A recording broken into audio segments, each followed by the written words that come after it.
If you are scrapping as a hobby and you are considering going professional, you're going to want to watch this video because there are some lessons learned and investments that have to be made.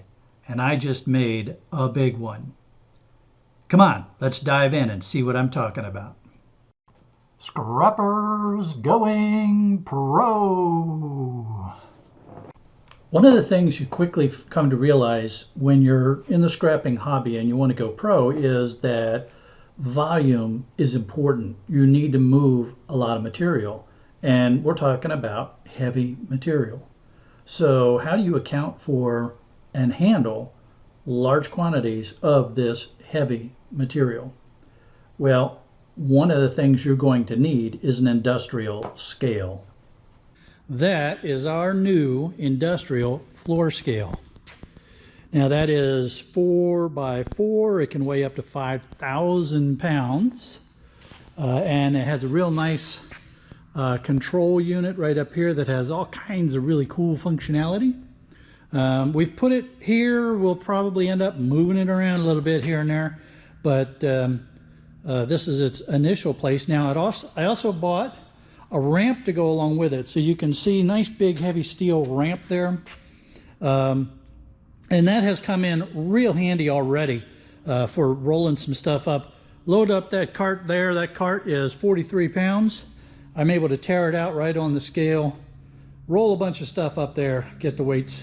Very convenient, very nice. And no sooner was the scale installed than the cell phone tower guys showed up. There's a big bunch of cable that came in from the cell phone tower guys, and where this would have taken me, I don't know, 4 or 5 separate loads on the small scale here. I cut the ends off, it goes on the scale. I get the weight right away. There it is, 52 pounds. And I know it's calibrated legal for sale weight, so this is sweet. This is so cool. Next up, we'll be taking this closed-eyed heliax. The first step is to cut off these ends. Those get sold as refinery. And then once all the ends are cut off, then that can go on the scale. And what I'll do is I'll put a big bin on the scale. I'll tear it out, and then I'll just keep adding the wire to it. And we've got the weight for it. So much easier than what I had to do before. I'm sure that a lot of you are thinking to yourselves, why did you make such a large investment in a piece of equipment like this when there's so many other things that need to be done with the shark cage? I mean, think about it. We need a bed rack for the Sharkmobile. We need a forklift. We need a pallet jack. We need to improve the electrical layout of the shark cage. Many people have suggested I should get the shark cage painted. Yeah, that's sort of a quality of life thing, not so much a functionality thing. And then of course there's some other tools and things that are necessary. Well, all of those investments will need to be made over time. When you're bootstrapping a small business, you can't just go out and buy everything that you want right away. So you have to prioritize what you're going to invest in. I had to make this investment because the relationship that I have with the cell phone tower company has become a business-to-business relationship where they're bringing me materials. They have a right to expect that I'm weighing out those materials on a legal for sale scale. Now that means it's calibrated, and that the state and or the county will come in and verify the calibration periodically so that they know that they're getting accurate weights. Now this scale can measure up to 5,000 pounds in 1 pound increments, and that is what you need for larger, heavier scrap material. E-waste, not so bad. I didn't need to have that large a scale. My heavy-duty postal scale was sufficient for e-waste, and that's now over in the packing area.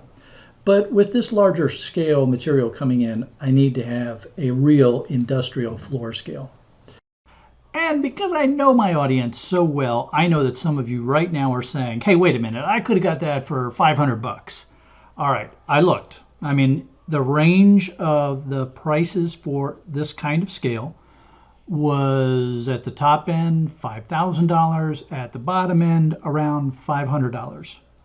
The big difference, and the reason why I went with this sort of in the middle price range, is it's new.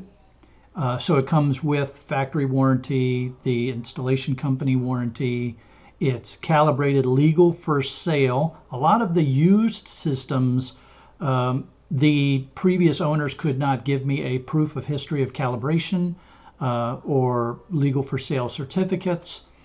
And I might have spent $500 and then I would have had to pay for the shipping. Installation, not that big a deal. I could have done that myself, but then getting it calibrated and fixing it if it was out of calibration, things like that, it just seemed too iffy to me. And $5,000 just was like, forget it, that's off the scales. So 2,800 bucks seemed like a good compromise position for this option. The decision to go from hobby to professional needs to be made with careful thought and planning. Now, I thought I had a good plan for transitioning from hobbyist to professional, but as we learn in the military, even the best plans only survive first contact with the enemy, in this case, the marketplace. I'm learning a ton and having a lot of fun sharing it with all of you. If you have any specific questions, go ahead and ask them down in the comments below. Whether you're staying as a hobbyist or going pro, there's going to be things that you'll want to know about from the perspective of the smaller scrappers that we are. All right, everybody, I hope you enjoyed it. If you did, give it a thumbs up and don't forget to subscribe to the channel. That's going to be that little round icon in the middle so that you can keep up with this transition I'm making to a full-time professional scrapper. We'll see you all on the next one.